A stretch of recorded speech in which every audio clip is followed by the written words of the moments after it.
ત્યારે વાત કરીએ નવસારીની તો નવસારી શહેરમાં ધોધમાર વરસાદ ખાબકી રહ્યો છે। કુંભારવાડાથી એસટી ડેપો રોડ સંપૂર્ણ પાણીમાં ગરકાવ થયો છે। માર્ગ પર પાણી ભરાતા દુકાનોમાં વરસાદી પાણી ઘૂસ્યા છે।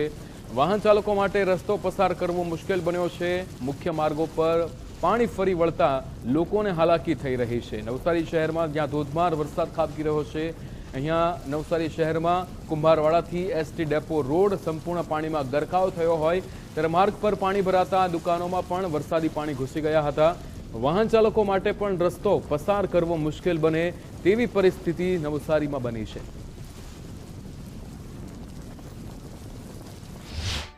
નવસારી જિલ્લા સહિત સમગ્ર દક્ષિણ ગુજરાતમાં વરસાદને લઈને રેડ એલર્ટ જાહેર કરવામાં આવ્યું છે, જેના કારણે નવસારી શહેરમાં છેલ્લા 15 મિનિટમાં જ જળબંબાકારની સ્થિતિ ઉત્પન્ન થઈ છે, જેના કારણે લોકોના ઘરોમાં દુકાનોમાં પાણી ભરાવાની શરૂઆત પણ થઈ ચૂકી છે।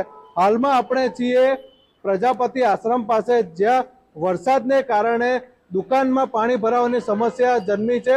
હાલમાં આપણે છીએ પીજી ટેલર પાસે, જ્યાં એ ટેલરની દુકાનમાં પાણી ભરાઈ ચૂક્યા છે અને તેની બાજુની દુકાનોમાં પણ હાલમાં થોડીક જ વારમાં પાણી ભરાવાની સમસ્યા સર્જાઈ શકે તેવી અંધાણ વર્તાઈ રહ્યા છે। એક તરફ જ્યાં તંત્ર દ્વારા ગઈકાલથી જ લોકોને સચેત કરવામાં આવી રહ્યા છે, રેડ એલર્ટના કારણે તંત્ર સાબદું બન્યું છે, ત્યારે તેમ છતાં પણ લોકો પોતાના માલ સામાન અને વાહનોને બચાવવા માટે તત્પર છે અને પાણીમાંથી બહાર કાઢી રહ્યા છે।